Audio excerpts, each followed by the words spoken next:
Em nome do Pai, do Filho e do Espírito Santo. Amém. Vinde, Espírito Santo, enchei os corações dos vossos fiéis e acendei neles o fogo do vosso amor. Enviai o vosso Espírito e tudo será criado e renovareis a face da terra.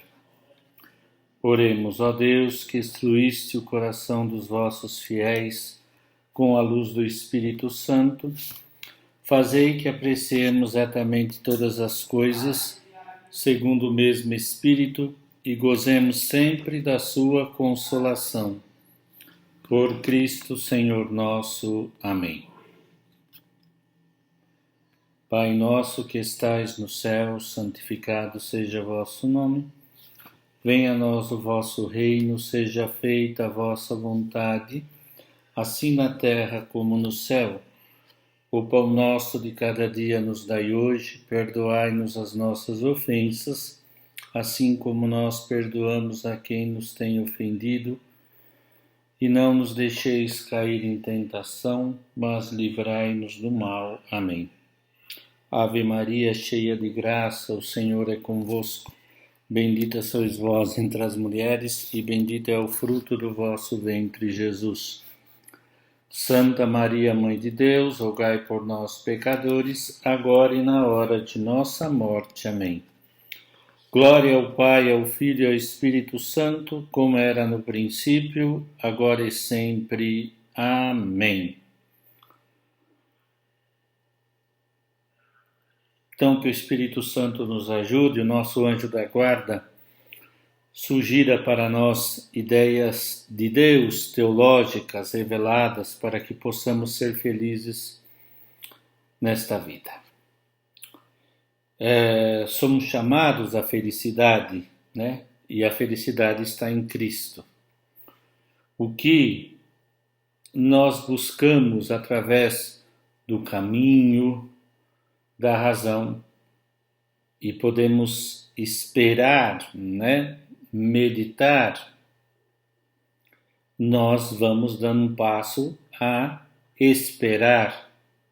Aquilo que nos leva a refletir, nos leva também a esperar. Peguem na página 43, capítulo 3, a revelação, caminho de Deus até o homem. A autocomunicação divina diz assim: quando interpretamos corretamente a revelação natural, podemos comprovar que o mundo não está fechado sobre si mesmo e o homem ainda menos. Ambos estão ordenados a Deus. O fim último da criação é que Deus, Criador de todos os seres, se torne tudo em todas as coisas, procurando ao mesmo tempo a sua glória e a nossa felicidade.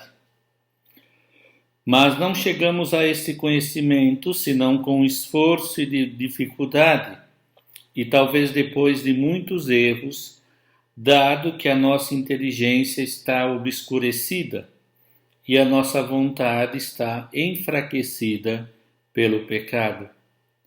Quando contamos somente com as nossas forças naturais, vira a página, podemos andar por um caminho belo, mas longo, e em certas ocasiões perigoso. Além disso, este caminho não conduz à plenitude da verdade, porque existe uma outra ordem de realidades que o homem não pode, de modo algum, alcançar com as suas próprias forças, e que nos seria impossível conhecer se não nos tivessem sido comunicadas, já que não se podem deduzir dos fenômenos que nos rodeiam. Mas Deus, que é extremamente bom e misericordioso, veio ao nosso encontro e disse-nos outra palavra clara e evidente, além daquela palavra adabar, façamos o homem a nossa imagem e semelhança. Colocou em nosso coração a bondade criatural, criados à imagem e semelhança de Deus, embora temos pecado, o Senhor nos tem conservado o desejo profundo dele.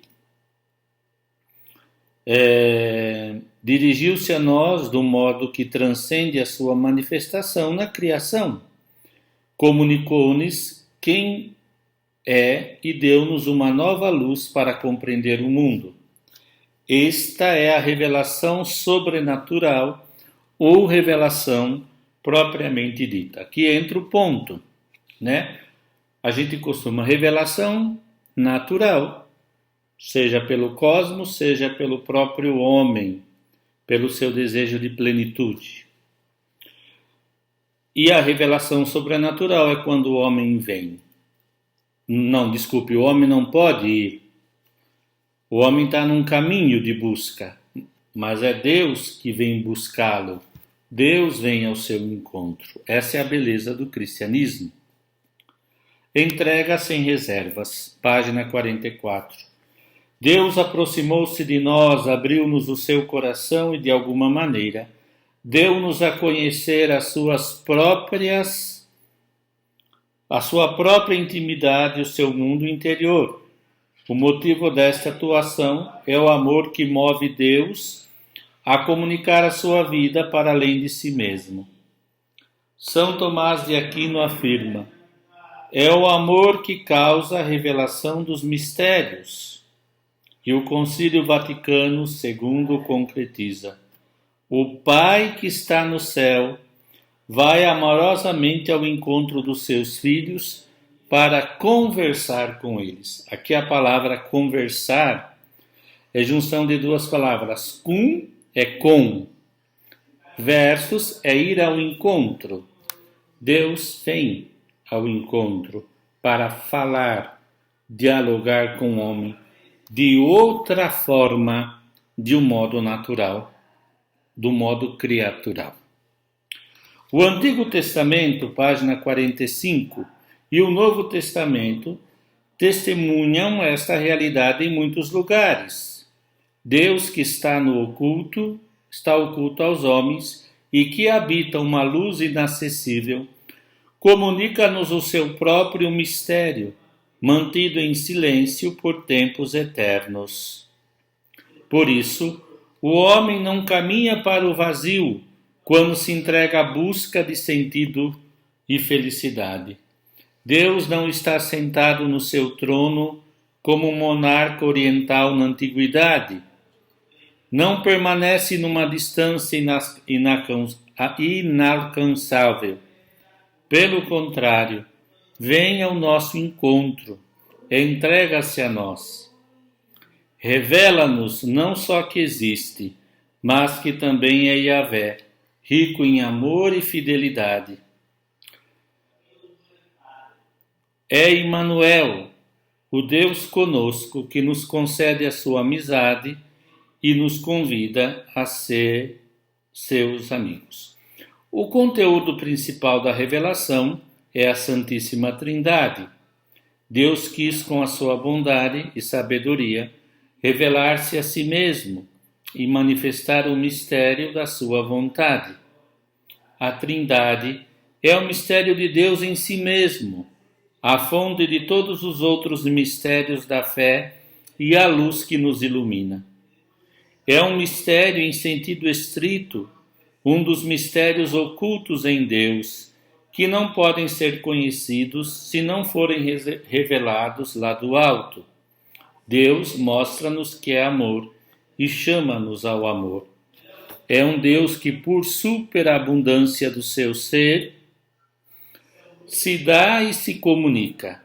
Um Deus que vive na comunhão do seu Pai, Filho e Espírito Santo, e por isso pode também dar-se e criar comunhão. Nesse sentido, eu sempre digo que a teologia fundamental, eu penso que é o tratado que dá o fundamento para nós trabalharmos e entendermos de um modo lógico, segundo a lógica teológica, a questão essencial, que é a base, o tratado da Trindade. O Pai ama o Filho e o Filho ama o Pai. E esse amor do Pai pelo Filho e do Filho pelo Pai inspira o Espírito Santo. Comunhão de amor, que é unida ao tratado da Cristologia, porque nós conhecemos que Deus não ficou fechado em si mesmo, mas se revelou, quando Jesus Cristo se encarna e revela que Ele é o Pai, que nele, em Cristo, também se faz o nosso Pai. E o Espírito Santo tem a missão santificadora, de trazer presente, de santificar a nossa vida, de tornar mistério oculto revelado na nossa vida e na vida da igreja e, consequentemente, na vida da humanidade. Porque Deus ama cada ser humano. No segundo parágrafo da 46, no sentido mais lato, a revelação, com R maiúsculo, engloba também as realidades que não são inacessíveis à razão por si só, mas esclarece e explica e assegura os nossos conhecimentos naturais. Deus não fala só nas suas obras, mas também das suas obras. Na revelação, confirma os dados a que chegamos contemplando a criação e faz-nos aprofundar o seu conteúdo. Realiza de alguma maneira a revelação profunda e plena da revelação natural. O fato das verdades naturais, como por exemplo, a existência de Deus, a liberdade humana, nos terem sido de formas explícitas, de nos terem sido comunicadas de forma explícita por Deus, pode-se considerar como um convite para compreendê-lo de modo mais claro e completo e chegar a um conhecimento incomparavelmente mais profundo acerca do sentido da própria existência, porque nos prepara a conhecer aquele que dá sentido pleno à nossa existência, que é uma pessoa, que é um ser íntimo, que foi se revelando na história, que é Deus e que depois se revela a novidade absoluta. Um só Deus em três pessoas, comunhão de amor. Mas isso é para o Tratado da Trindade, né? Aqui, no ponto da página 47, procedência imediata de Deus. E aqui cabe apenas uma breve explicação. Na revelação, Deus não atua como nos restantes processos do mundo. Não opera mediante as leis naturais, que Ele próprio escreveu nas coisas. Rompe o ritmo ordinário da história humana e dirige-se imediatamente a algumas pessoas, a quem esclarece e explica uma nova realidade. Por exemplo, nós vamos ver como as etapas da revelação. A novidade absoluta de um Deus que se manifesta e chama Abraão, por exemplo. Então, os conhecimentos e experiências adquiridos por revelação não surgem, pois, do interior do homem religioso, não irrompem das profundezas da alma, mas sim é Deus que gratuitamente e generosamente procura o homem. E aqui cita Søren Kierkegaard, um grande filósofo protestante, cristão. O gênio é o que por si mesmo, ou seja, pelo que ele é próprio, é uma pessoa genial, sábia, é pelas suas capacidades que Deus lhe deu na sua estrutura criatural por causas segundas, pela genética, sei lá, questão de cultura. Mas o apóstolo é aquilo que é pela autoridade divina. Alguém se faz apóstolo enviado para falar de um Deus íntimo e pessoal, porque Deus lhe dá essa autoridade. Dizendo de outro modo, aquilo que diz Job: eu, primeiro, te conhecia por ouvir dizer, agora eu te vi, e por isso posso falar de ti.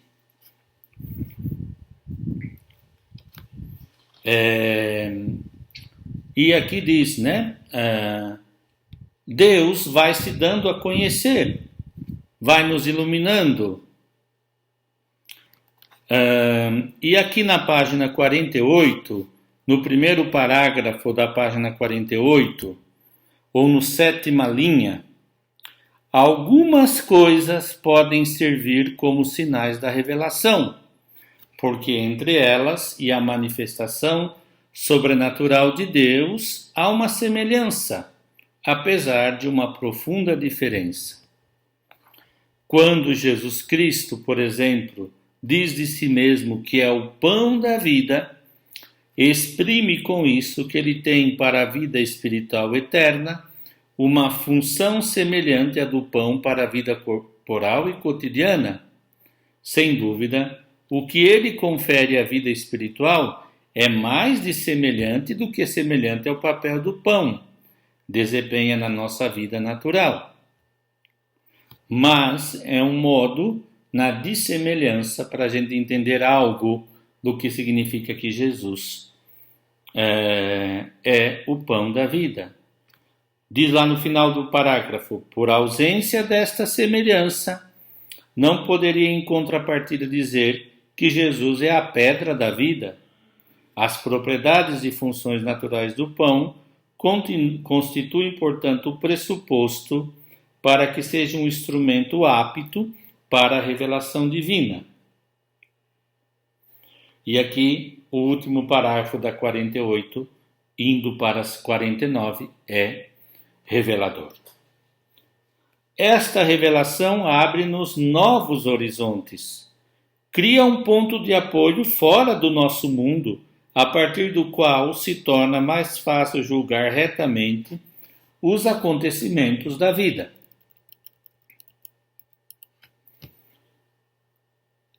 Oferece assim a possibilidade de discernir entre as ambiguidades que encontramos à nossa volta e esclarece toda a nossa realidade.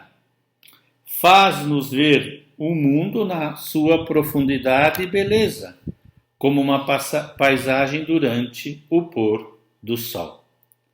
Não é que vejamos os prados, as colinas, árvores e casas que víamos antes, e além disso o sol, mas sim que vemos tudo banhado pela luz solar. Assim, a pessoa que recebe uma luz do alto e que aceita a revelação divina, vê em tudo a relação com o amor de Deus e só assim vê as coisas como realmente são. Para resumir isso, é simples. Eu gosto de dizer isso. Os padres falavam oculi fidei, os olhos da fé. Óculos em grego, em latim, é olhos. Eu, por exemplo, sem os óculos, não sou capaz de ver a uma certa distância. Mas, se eu coloco uns olhos que não são meus, que vêm de fora, eu posso ver as coisas com clareza. A fé também. O dom da fé, do Deus que se revela, é essa luz, são os olhos iluminados por algo que vem de fora, que é Deus, que habita em nós enquanto Criador, de uma presença transcendental, mas age de modo sobrenatural acima da criação do dado e nos faz ver as coisas com maior e pleno sentido, como diz aqui, citando Romano Guardini. E, sobretudo, cumpre o nosso mais íntimo anseio de viver com pleno sentido. A vida tem sentido a partir dos olhos da fé. Então, como Deus se dá a conhecer? Como ele revela? Na página 49. Deus revela-nos mediante atos e palavras que não podem ser separados separado um dos outros, pois está intimamente ligados entre si. Primeiro tópico, revela-se na ação. Quando Deus se revela na ação, faz história. Esta história é diferente da história feita pelos homens na sua liberdade. Por isso, Se vocês quisessem fazer um exemplo, e ele fala aqui da história sagrada, seria interessante, por exemplo, pegar, por exemplo, os quadros históricos da Bíblia de Jerusalém, onde ela coloca em sínopse a história humana em geral e a história sagrada. Por exemplo, mais ou menos em 1850, Deus se manifesta a Abraão. Dá um exemplo bobo, essa é matéria da próxima, para ver que a ação é de Deus. Mas aqui, na página 50, ele diz: apesar da diferença, existe uma estreita relação entre a história sagrada e a história humana. Aquela, a sagrada, realiza-se dentro e das suas formas, de maneira que pode ser datada de acordo com os acontecimentos da história civil. E no segundo parágrafo, no final, da página 49, na última frase, da página 50. Perdão, página 50, antes de começar o próximo parágrafo, ação histórica, a última frase é muito importante. A história sagrada tem, portanto, uma grande importância para o desenvolvimento da humanidade, embora ela também pertençam processos que não têm significado imediato para o andamento, por exemplo, da política e da cultura. Por exemplo, nós seríamos muito levianos se quiséssemos interpretar teologicamente, por exemplo, essa pandemia da Covid-19. Nós não podemos. Nós sabemos que Deus continua agindo na história e que essa pandemia, aos olhos de Deus, tem um sentido não querido, não porque Deus quer o mal ou permite ou produz o mal. Ele o permite porque permite a questão do mal, do processo de aperfeiçoamento do mundo, que também depende da liberdade humana, e tantos fatores econômicos, sociais, culturais, psicológicos. Mas quem pode fazer um juízo claro sobre essa situação? Temos que deixar Deus falar na história, e Deus fala no tempo. Mas nós não podemos arbitrariamente fazer um juízo, porque ao lado da história humana, da história civil, se realiza a história sagrada. Mas cabe nós termos linhas para compreender a conduta de Deus. Isso não pressupõe só fazer teologia clássica, como, por exemplo, compreender as grandes etapas da história da revelação, que foi positivada, foi escrita depois, mas é necessário experiência de fé e oração. O que eu posso dizer de antemão desde a fé? Deus do mal tira o bem, e basta. Mais nada posso dizer. E é porque ele diz aqui, no último parágrafo, a ação histórica de Deus não é cega, é uma ação cheia de sentido. É uma obra feita pelo Espírito Santo. Sabemos que o Espírito é uma pessoa divina que queremos adorar, mas é preciso ter sempre muito presente que o Espírito Santo é, acima de tudo, o Espírito do Filho e do Pai, ou seja, o âmbito no qual entramos em relação pessoal com Deus, de um modo semelhante a como dizemos que ter o espírito de um determinado mestre é o que nos permite entender o sentido das suas lições. É o Espírito Santo que nos interpreta a história. E no final da 50, o último parágrafo, virando para 51, diz: na história sagrada, revela-se de alguma maneira a mentalidade de Deus, a sua intimidade divina. Atos visíveis podemos pressentir quem é Deus e quem somos nós. Deus revela, por exemplo, a sua misericórdia, não só assegurando que é misericordioso, mas, sobretudo e primeiramente, agindo com misericórdia. Papa Francisco diz que Deus age misericordiando, Assim, a ação histórica divina converte-se em sinal em que se manifestam os pensamentos e intenções de Deus, ao ponto de poderem ser experimentados por nós. Esse é o primeiro ponto que nos é muito importante para não perdermos o Deus age, faz história.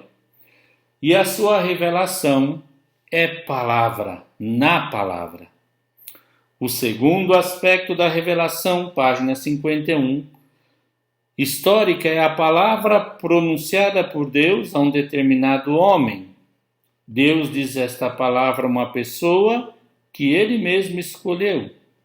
Ilumina sobre uma verdade universalmente válida, quer seja em si acessível pelas forças humanas naturais, ou transcenda absolutamente as possibilidades criadas. Quando Deus, por uma visão ou iluminação, comunica uma verdade sobrenatural a uma pessoa, não é necessário que esta verdade seja uma informação exaustiva e sistemática sobre a realidade em questão, mas é, em regra geral, a comunicação daquilo que este momento, aquele homem, aquele ser humano precisa saber. O restante pode permanecer obscuro aos homens. No último parágrafo diz, ao homem ou aos homens a quem Deus escolheu. O desígnio divino comporta uma pedagogia, um processo divino de ensinar. Deus comunica-se gradualmente ao homem, prepara-o por etapas para acolher a revelação sobrenatural que faz de si mesmo e que há de culminar na pessoa e na missão de Jesus Cristo.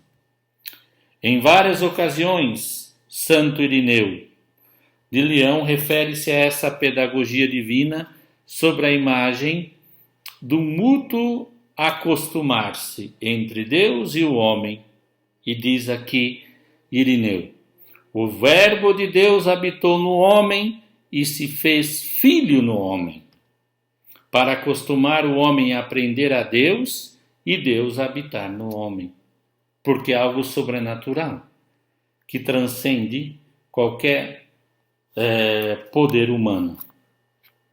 Na maioria das vezes, página 52, Deus não revela os seus desígnios à margem do momento histórico em que os homens se encontram. Fala no aqui e agora da vida humana. Ao chamar os apóstolos, pescadores na sua maioria, para a sua missão ao levar a boa nova a todos os homens, diz-lhes que serão pescadores de homens. Ilumina até o fundo uma situação concreta e põe-se na luz do seu juízo eterno. As pessoas que recebem a revelação tornam-se assim capazes de julgar um acontecimento histórico com os olhos de Deus.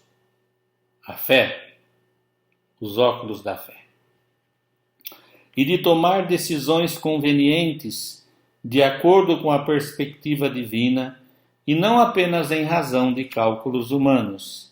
Deste modo, a revelação dá origem aos profetas e à função profética. Convém recordar que, segundo o Novo Testamento, todos os cristãos somos profetas e chamados a julgar as situações da vida com a luz do Espírito Santo, segundo a vontade de Deus. E aqui temos elementos. Então, Deus faz história falando. Voltem ao tema de Dabar, né? Que não é só a força que empurra para frente, mas é o Deus que produz uma ação.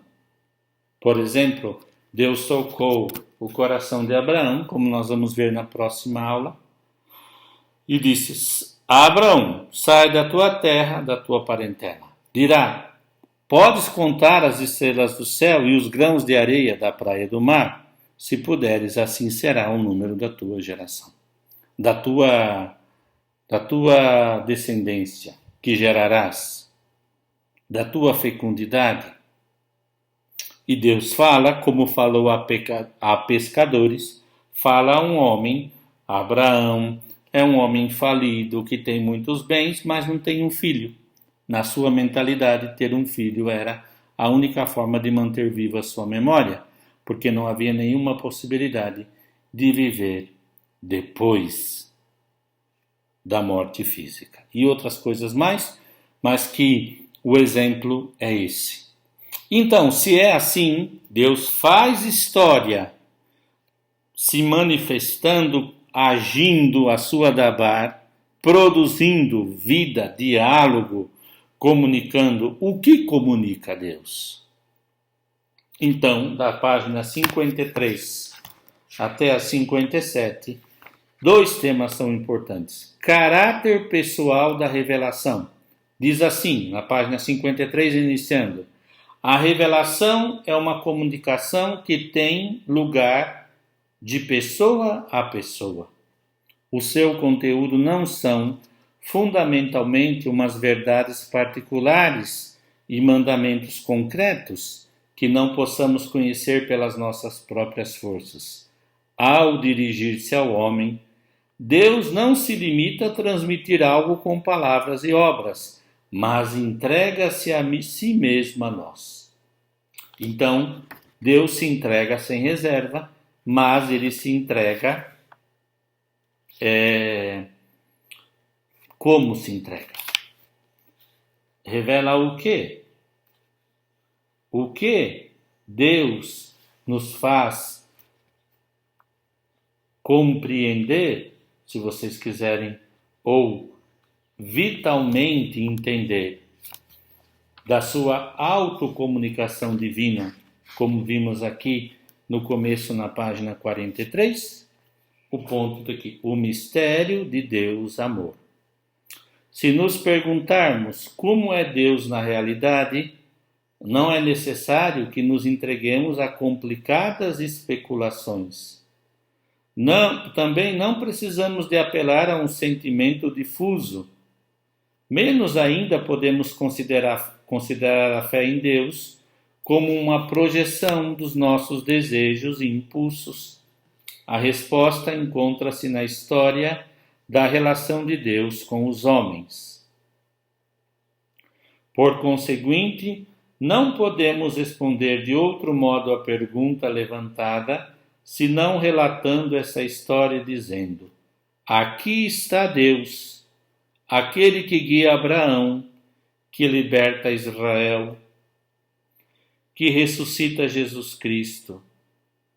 A fé em Deus vive da recordação e da atualização desta história, que aconteceu de uma vez para sempre. E a atuação salvífica, página 54. Na revelação, Deus abre o mistério da sua intimidade e dá-se a conhecer. Fala-se aos homens como amigos. E no segundo parágrafo diz: posto que o amor é o motivo e a meta da revelação, esta não se pode resumir numa mera informação ou instrução intelectual. Deus, ao intervir na história, procura sempre conceder às criaturas participação na sua vida divina, que é um tema essencial que nós temos perdido, porque quando a gente fala de participação na vida divina, a gente resume tudo ao tratado da teologia espiritual. Se nós vermos a Suma de São Tomás, a dogmática, a moral e a espiritualidade e a mística estão juntas, organizado, mas juntas. Nós temos separado, mas a atuação salvífica de Deus é que Deus quer se dar a conhecer para que nós possamos participar da vida trinitária, do amor que estava lá na vida de intra, Pai, Filho e Espírito Santo, que se comunica na criação, na redenção e na santificação. E na página 55, que depois os senhores podem ler, que aqui não é tão importante, mas o final aqui sim é. O último parágrafo da 55. A revelação, consequentemente, não consiste só na comunicação de uma mensagem. Antes está inseparavelmente unida ao ato por meio do qual Deus está inseparavelmente unido ao ato por meio do qual Deus chama o homem à sua intimidade. E, virando a página, cita a Dei Verbum 6, que nós vamos trabalhar, o documento sobre a revelação divina. Olha aqui, olha o que diz a Dei Verbum número 6. Pela revelação divina, Deus quis manifestar e comunicar a si mesmos e os eternos decretos da sua vontade sobre a salvação humana, seu projeto de amor. E diz, a salvação é a finalidade da revelação divina, mas não se identifica com ela, pois Deus não a condiciona de forma absoluta à aceitação da sua revelação, uma vez que esta não chegou de fato a todos os homens. A vontade salvífica de Deus é em contrapartida, é universal e alcança todas as pessoas sem exceção. Deus quer que todos os homens se salvem, cita 1 de Timóteo. Com efeito, cada pessoa humana está chamada à comunhão com Deus. A salvação é mais ampla que a revelação e afeta. Pelo menos como vocação sobrenatural, também aqueles que não receberam o Evangelho, nem ouviram falar de Cristo, segundo a Lumen Gentium 16, aqueles que sem culpa desconhecem o Evangelho de Cristo e a sua Igreja, e procuram Deus com sinceridade, e se esforçam sobre o influxo da graça, por cumprir as obras da sua vontade, conhecida pelo ditame da consciência, podem conseguir a salvação eterna. É sempre Deus quem salva, e não o homem que salva-se a si mesmo ou salva os outros. Lá no final da 56, tá bom? Num sentido impróprio, o homem pode salvar-se a si mesmo de perigos e males, mas só se salva autenticamente quando é redimido, quando é libertado da raiz de tudo que escraviza, que é o pecado. Isto que na realidade o destrói de maneira muito mais profunda que os acontecimentos externos. Não pode tirá-lo de si mesmo pelas suas próprias forças. Não se pode auto-redimir. Mas também não tem necessidade de fazer, uma vez que Deus revelou-se como seu Salvador. Um cristão tem mais confiança em Deus do que em si mesmo. Está convencido de que o que é decisivo não é o que ele fizer, mas sim o que Deus fez por ele. Sabe que não precisa de salvar-se a si mesmo, porque já está salvo. Há 2000 anos, Cristo redimiu na cruz. É esta boa nova do Evangelho. E tem uma nota aqui muito linda, que eu gosto sempre de ler. Nota 33, página 57. Há que distinguir entre retenção objetiva, quer dizer, a amizade com quem Deus e a superabundância de graças que Cristo nos obteve na cruz, e a redenção subjetiva, que se realiza quando a graça se infunde realmente no coração de uma pessoa, fazendo dela templo do Espírito Santo. Quer dizer, é necessário uma graça, mas também o acolhimento do homem. Para resumir esse capítulo, se nós perguntássemos sobre Deus, quem é Deus, o que falaria de Deus, para o homem e a mulher da Bíblia, Se você perguntasse para Abraão, ele precisaria falar: olha, eu vou falar de Deus, mas eu preciso contar sobre a minha vida, como Deus me apareceu. E preciso citar pessoas. Vou chamar meu filho Isaac, vou chamar minha mulher, né? E etc. E ela falaria da sua história, dentro da sua história civil humana, de um Deus que o interpelou, o interceptou, tocou nele. Mas eu não quero me alongar, porque nós vamos ver isso também, a fé de Abraão, de Nossa Senhora. É só um sabor, para saborear um pouquinho, tá bom? Eu espero que vocês tenham compreendido então a diferença entre revelação natural e a sobrenatural, que é Deus mesmo que se comunica gratuitamente, que escolhe de um modo misterioso, que age por amor querendo salvar o homem. Essa salvação não é só objeto de salvação eterna, mas é libertar o homem do pecado e da morte, para que ele possa já ser feliz neste mundo. A palavra salvação significa saúde, não saúde só do corpo, saúde da alma, saúde do espírito, que também ajuda no corpo. Mas aqui é outro detalhe que não é do meu objetivo nesse curso. Mas nos 10 mandamentos, espera só um pouquinho, agora me deu vontade de... Só para terminar aqui com um pouco de 10 mandamentos.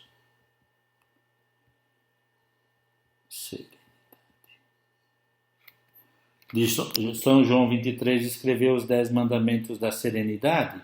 Não vou ler os 10, mas tem um que eu gosto muito, entre tantos.